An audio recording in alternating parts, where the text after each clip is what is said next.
মনোবিজ্ঞানীদের মতে যদি তুমি দুঃখী থাকো বা টেনশনে থাকো তাহলে মায়ের সাথে কথা বলো, কারণ মায়ের আওয়াজ আমাদের শরীরের অগ্রিটেশন নামক কেমিক্যাল রিলিজ করে, যার ফলে মুড ভালো হয়ে যায়।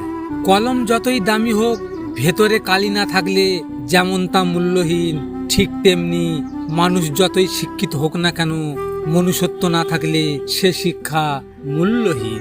বাগানে নতুন ফুল ফুটলে যেমন আগের ফুলের কথা ভুলে যায়, তেমনি আজকাল কিছু মানুষ নতুন কাউকে পেলে আগের সেই প্রিয় মানুষটার কথা ভুলে যায়। তুমি যখন ভালো করতে থাকবে, মানুষ তোমাকে হিংসা করতে শুরু করবে, না চাইলেও তোমার শত্রু জন্মাবে। ধর্ম যাই হোক না কেন, ভালো মানুষ হও, হিসাব আমাদের কর্মের হবে, ধর্মের নয়।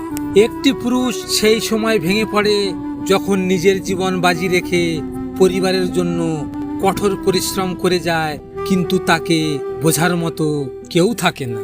ত্যাগ বিনা কিছুই পাওয়া সম্ভব নয়। শ্বাস নেওয়ার সময়ও আগে একটা শ্বাস ছাড়তে হয়।